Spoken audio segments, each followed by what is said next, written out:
So essentially I'm going to talk about hormones and its effect, well, what the lack of hormones effect is on our body and how we can counteract that with exercise. There's so many complicated things going on about hormones that are just way beyond me. So I'm going to brush over that side of it. What I do know is how to prescribe exercise.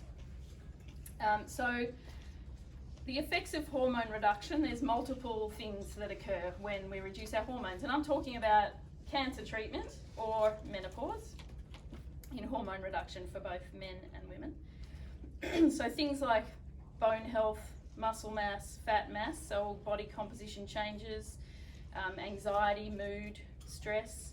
It affects your sleep, it affects your brain function, energy levels, inflammation. So, you know, it's all a pretty negative picture of what it does to us all. But the reason why I'm going to paint this negative picture is that I have the magic pill to counteract it. Okay, which you all know what that is. Oh, got me thinking, yeah. So this, I think Steph's also got this slide in her presentation, so I won't harp on about it, but I just wanted to point out the different, the way it affects our bone loss. So normal bone loss is around 0.5% a year, but if you are in early menopause, it's 2%. If a man is on androgen deprivation therapy, it's up to 4%, and for some breast cancer treatment, it's up to 8% a year, which is horrendous. Which is why there's a lot of medication supplements as well in those instances. So, the best exercise for counteracting bone loss. So for a beginner, we want to do resistance training. The most effective exercise for bone loss is impact training, and again Steph's going to talk a little bit more about that, but impact training is anything that stresses the bone essentially, so hopping, jumping, skipping, punching.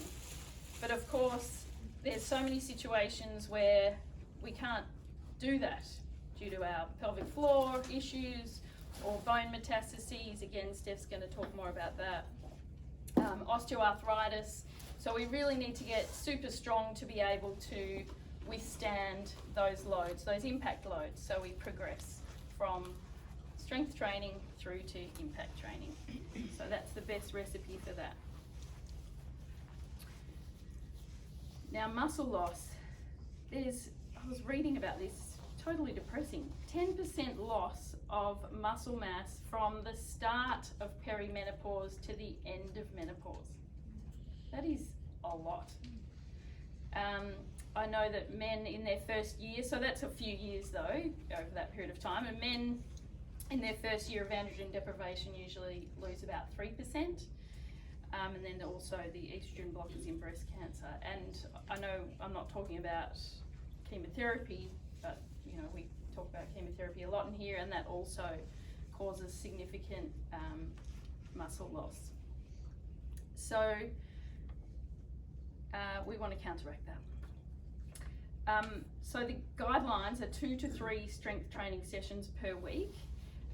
Multi-joint exercises are the best. So multi-joint exercises means an exercise that's using multiple joints at the same time. So for example, a squat in opposed to just a leg extension. It's going to be more effective, but also you can do things where you're doing an isolation exercise as well as a multi-joint exercise. It's good to do around 6 to 10 different strength training exercises. When you're first starting out with resistance exercise, it's best to do about 1 to 2 sets of 8 to 10 repetitions at 60%. That's when you're first starting out, and then we progress, and the golden rule of building nice, big, strong muscles is 2 to 4 sets of 6 to 8 reps at 85% of your repetition maximum. But of course we've got to progress through those phases, and there's different things like doing supersets and pyramids. A pyramid session, for example, is starting off with doing 15 repetitions at a weight that you can cope doing 15 repetitions. That's your first set. Then your second set might be 12 repetitions. And then your third set is 8 repetitions, but it's got to be a heavier and heavier load each time, and that's called a pyramid set. And that's another great way of building muscle. We know that we can definitely gain strength, body composition when you're missing your hormones is a lot harder to change. So if we are able to stabilize where we're at when we're going through these hormonal changes, we are winning. If we're actually able to improve, that is awesome. So it's enough to know we're stabilizing the loss. And the other thing that's really important is to allow for recovery. That's why it's only 2 to 3 sessions a week, because if you're doing it every single day, it means it's not really stressing enough to need the recovery to create the gains. Okay. I just wanted to talk a little bit about visceral fat. So visceral fat's the fat underneath your muscles. So not the fat you can pinch, but the fat around your organs. And it's the most dangerous fat. It's an inflammatory fat. So we want to get rid of that as much as we can. So the most effective is cardiovascular exercise, also in combination with diet and resistance training. High intensity interval training is really effective. But high intensity interval training is very different for different people. And we know how to target that according to what we find in our assessment of you. So I wouldn't be giving David back there the same high intensity interval training as I would give Guy when I first met him, say. You were just in front there, Guy. So for example, you might start doing 20 seconds as hard as you can at a perceived rate of exertion of say 15 or hard for 20 seconds, and then recover for longer than your effort, and then you progress with reducing your recovery, progress with increasing your distance or your duration of your effort, and that sort of thing, and so we progress it that way. But again, there's lots of precautions, obviously, cardiovascular precautions, why we need to monitor people, why we need to assess people to make sure they are healthy enough and cardiovascularly healthy enough to withstand high intensity interval training, because we don't want anyone having any events. Other things I want to point out is really lovely to do during these times is yoga to try and manage your stress and anxiety, so lots of stretching or spending time in nature. I like going for lots of hikes, which I'll be going soon. Tendon issues are also really common. I'm noticing that more and more. So the technique of your exercise is really important, making sure your posture is correct, making sure the load that you are loading the tendons and joints with is correct, and the volume, so that you're not overdoing it and overstressing and creating a tendonitis.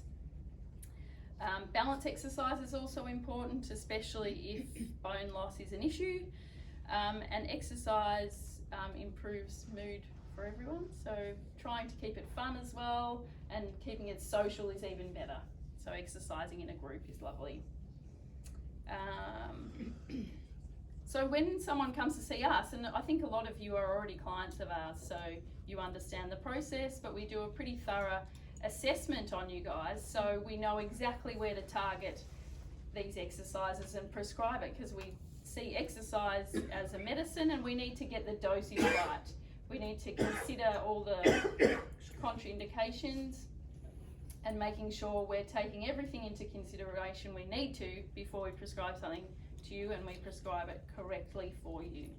So we do the very detailed assessments of grip and strength and body composition, balance, cardiovascular, also looking at your recovery.